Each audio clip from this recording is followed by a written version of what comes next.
Praise the lord. నీ దేవుడైన యెహోవా మాట నీవు శ్రద్ధగా విని ఎడల నేడు నేను నీకు ఆజ్ఞాపించు ఈ ఆజ్ఞలన్నింటినీ కనుక నీవు శ్రద్ధగా విని ఎడల నీవు భూమి మీద తలగా ఉంటావు కానీ తోకగా ఉండవు. దేవుడైన యెహోవా నీకు ఆజ్ఞాపించినటువంటి ఆజ్ఞలలో ఏదేను కూడా తప్పిపోకుండా, దేనిలోనూ తప్పిపోకుండా మనము కనుక ఆ వాక్యములన్నీ కూడా ఆజ్ఞలన్నింటినీ, కట్టడలన్నింటినీ, శాస్త్రములన్నింటినీ మనము ఆచరిస్తూ ఉన్నట్లయితే ఏమి జరుగుతుందని ద్వితీయోపదేశ కాండము 28వ అధ్యాయము 1వ వచనం నుండి కూడాను ఇలాగ మాట్లాడుచున్నది. ఏమని అంటే, నీవు నీ దేవుడైన యెహోవా మాట శ్రద్ధగా విని నేడు నేను నీకు ఆజ్ఞాపించుచున్న ఆయన ఆజ్ఞలన్నిటినీ అనుసరించి నడుచుకునే ఎడల నీ దేవుడైన యెహోవా భూమి మీద ఉన్న సమస్త జనముల కంటే కూడా నిన్ను ఆశీర్వదించి సమస్త జనముల కంటే కూడా నిన్ను హెచ్చించును. నీవు నీ దేవుడైన యెహోవా మాట విని ఎడల నీవు పట్టణంలో దీవింపబడతావు, పొలంలో దీవింపబడతావు, నీ గర్భఫలమును, నీ భూఫలమును దీవించబడతాయి. అంతేకాదు కానీ నీ దుక్కుటెత్తులను, నీ పశువులు మందలను, నీ గొర్రెలను అన్నీ కూడాను దీవించబడతాయి.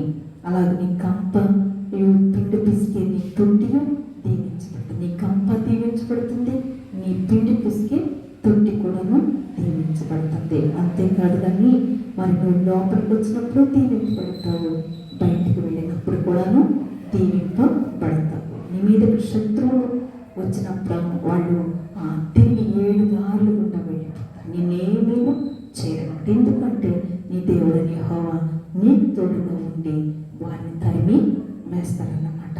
అలాగనే ఏమన్నదంటే, మరి యెహోవా నీ దేశం మీద వర్షమును దాని కాలమున మరి వర్షమును పంపిస్తానని చెప్పి ఉన్నది. అలాగే కాదు కానీ మరి నీవు వచ్చే కార్యం అంతటిని ఆశీర్వదించడం ఆకాశమును తన ధననిధిని, మహా మంచి ధననిధిని ఆయన తెరచును.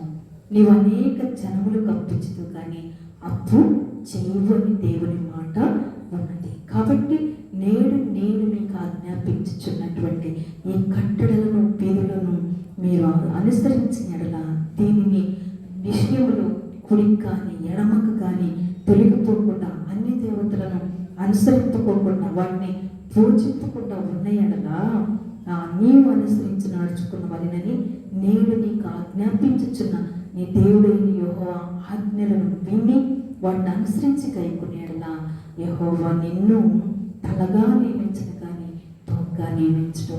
నువ్వు పైవాడుగా ఉండు కానీ క్రిందవాడుగా. ఇది దేవుని యొక్క వాక్యం. ఎప్పుడైతే నీవు నీ దేవుడైన యెహోవా మాట శ్రద్ధగా ఉంటావో నీవు అప్పించేవాడు ఉంటావు కానీ అప్పు పుచ్చుకును అని దేవుని వాక్యం మాట్లాడింది. ఎందుకు అనంటే, మరి ఇది ఎలా జరుగును అనంటే, ఆయన తన మంచి ధననిధిని తెరచును అని వాక్యంలో ఉన్నది. ఎప్పుడైతే ఆయన ధననిధి తెరవబడుతుందో నీ ప్రతి ఒక్క అవసరత కూడాను తీర్చబడుతూ ఉంటుంది. నువ్వు చేయ ప్రయత్నములన్నిటిలో కూడాను ఆయన తోడుగా ఉండి సఫలపరుస్తారనమాట. కాబట్టి మనము దేవుని యొక్క మాట వినటంలో శ్రద్ధ కలిగి ఉండాలి, చాలా శ్రద్ధ కలిగి మనము ఉండాలి. నీ దేవుడైన యెహోవా మాట నేడు నేను నీకు ఆజ్ఞాపించుచున్న ఆజ్ఞలన్నిటినీ దేనిలోనూ తప్పుకోకుండా నడుచుకున్నట్లయితే నువ్వు పైవాడుగా ఉంటావు కానీ కిందవాడుగా ఉండవు. కుడికి కానీ ఎడమకు కానీ మనము తొలగిపోకూడదంట. దేవుని యొక్క ఆజ్ఞలను అనుసరించు విషయంలో మనము కుడికి కానీ ఎడమకు కానీ తొలగిపోకూడదు. తిన్నదైన మార్గంలో మనము నడవాలి. ఎందుకని అంటే ఆయన అంటున్నాడు, నీవు అన్ని దేవతలను అనుసరింపకయు వాటిని పూజింపకయు ఎలా నీవు అనుసరించి నడుచుకున్నానని నేడు నేను నీకు ఆజ్ఞాపించుతున్న ఈ ఆజ్ఞలను నీవు పూజ తప్పకుండా పాటిస్తూ ఉంటే నువ్వు తలగా ఉంటావు కానీ నువ్వు తోకగా ఉండవు, నువ్వు పైవాడుగా ఉంటావు కానీ కింద వాడవుగా ఉండవు అని చెప్పి దేవుని వాక్యం సెలవిస్తూ ఉన్నది. కాబట్టి మరి నువ్వు దేవుని వాక్యాన్ని వింటూ ఉన్నావా? వినయడల దాన్ని అనుసరిస్తూ ఉన్నావా? అనుసరిస్తున్న విషయంలో నువ్వు శ్రద్ధగా గైకుంటున్నావా? దేవుడు అంటున్నాడు, అడుగుతూ ఉన్నారు, ప్రశ్న వేస్తూ ఉన్నారు. ఆయన మనల్ని హెచ్చరిస్తూ అని చెప్తూ ఉన్నారు. ఏంటి అంటే, నేను నీకు ఆజ్ఞాపించిన ఈ ఆజ్ఞలలో నీవు కనుక తప్పిపోకుండా నువ్వు శ్రద్ధగా విని వాటిని అనుసరిస్తే కనుక నీకు ఈ దీవెనలన్నీ ప్రాప్తించినాను అన్నది. కాబట్టి నీకు దీవెనలు కావాలి. ఎప్పుడు నువ్వు దీవెనలు కావాలని నువ్వైనా నేనైనా అందరమైనా ఆశిస్తూ ఉంటాం. దీవెనలు అంటే ఎవరికి ఇష్టం ఉండదు. అందరికీ కూడాను దీవెనలు కావాలని చెప్పి ఆశిస్తూ ఉంటాం. దీవెనల కొరకు పరుగులెడుతూ ఉంటాం. దీవెన దొరికితే బాగుండును అని చెప్పి ఆశపడి ఎదురు చూస్తూ ఉంటాం. మరి ఆ దీవెన ఎక్కడ ఉన్నది? ఆ దీవెన ఎలా మనకు అందుతుంది?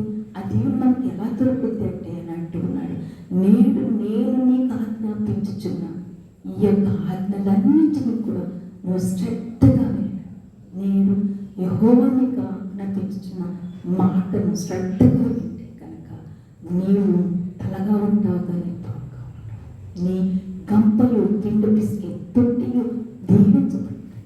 నువ్వు బయటికి వెళ్ళినా దేవుని, నువ్వు లోపలికి వచ్చినా దేవుని. అలాగని మరి నీవు ఇంకా ఎక్కడానంటే నీ తుక్కుటెత్తుడు, తర్వాత నీ యొక్క మేకల మందలు, మరి నీ పశువుల మందలు అన్నీ కూడా దీవించబడతాయి.